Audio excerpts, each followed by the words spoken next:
Second number देखते हैं। वैसे तो है ये पिछले क्वेश्चन की तरह ही, लेकिन फिर भी मैं इसे आपको बता ही देता हूँ। चलिए जो विधि इस्तेमाल करना है आप स्वतंत्र रूप से कर सकते हैं। मुझे जो सरल लगेगा मैं उसका प्रयोग करूंगा। ठीक है, आप भी जो आसान लगे उस विधि का ही प्रयोग करना। चलिए देखते हैं इसको।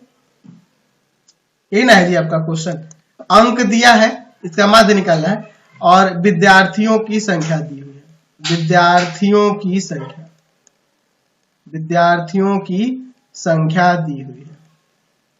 ठीक है, तो अंक आपका 10 से 25, 25 से 40, 40 से 55, फिर आपका है 55 से 70, ठीक है, फिर आपका है 70 से 85 और फिर है आपका 85 से 100।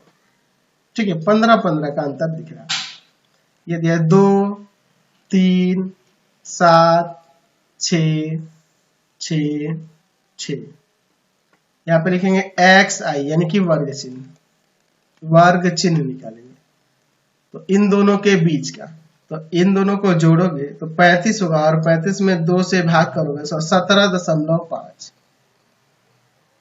इन दोनों को जोड़ोगे तो यहाँ पे आ जाएगा आपका कितना 65 और 65 में 2 से भाग कर दोगे तो आपका आ जाएगा 32.5। ठीक है, अब देखिए इन दोनों को जोड़ोगे तो 95 होगा, 95 होगा और 95 में भाग करोगे 2 से तो 47.5। इन दोनों को जोड़ोगे और तो ये आपका आ जाएगा 125 और भाग कर दोगे 2 से तो आ जाएगा 62.5।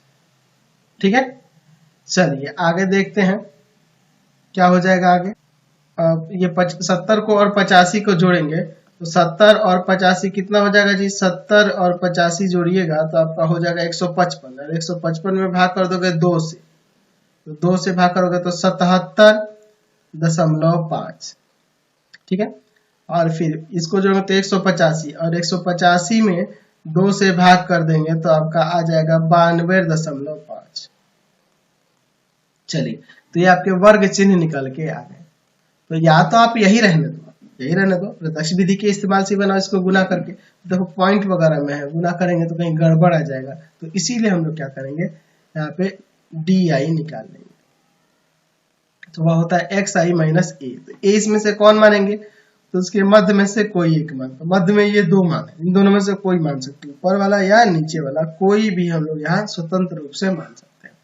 यानी कि 47.5 को मैंने A मान लिया।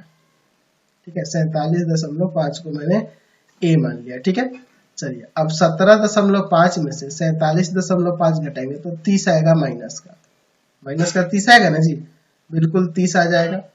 ठीक है, चलिए अब 32.5 में से 47.5 घटाएंगे तो क्या आ जाएगा, 32.5 में से घटा दो 47.5 तो कितना आ जाएगा आपका माइनस का 15। यहाँ घटाएंगे तो आपका 0 आएगा। अच्छा, 62.5 में से 47 घटाएंगे, 47.5 घटाएंगे तो आपका कितना आ जाएगा, आपका आ जाएगा 15। यहाँ आ जाएगा आपका 30 और यहाँ आ जाएगा आपका 45। 92.5 में से 47.5 घटाएंगे तो 45 आ जाएगा। ठीक है, समझ गए, ये DI निकल गया। अब हम लोग इसमें इससे आसानी से यहाँ गुना कर सकते हैं। ठीक है, तो चलिए एक और यहाँ पर हम लोग क्या करते हैं, एक और यहाँ पे कॉलम बढ़ा देते हैं। ठीक है, चलिए आगे देखिए इसका। तो इसे मैं क्या लिखूंगा, यहाँ पे लिखूंगा FIDI और इसमें से देखो अब कितने आसानी से गुना कर सकते हैं।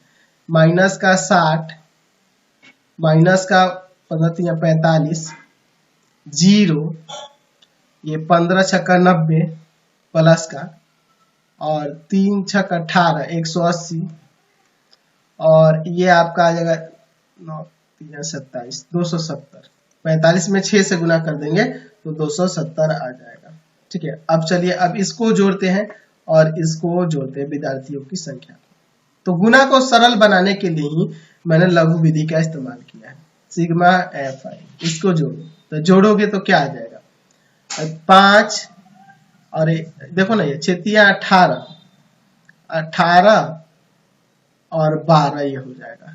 5 7 12, 7 5 12 हो जाएगा और 12 और 18 30 हो जाएगा। ठीक है, ये 30 आ गया।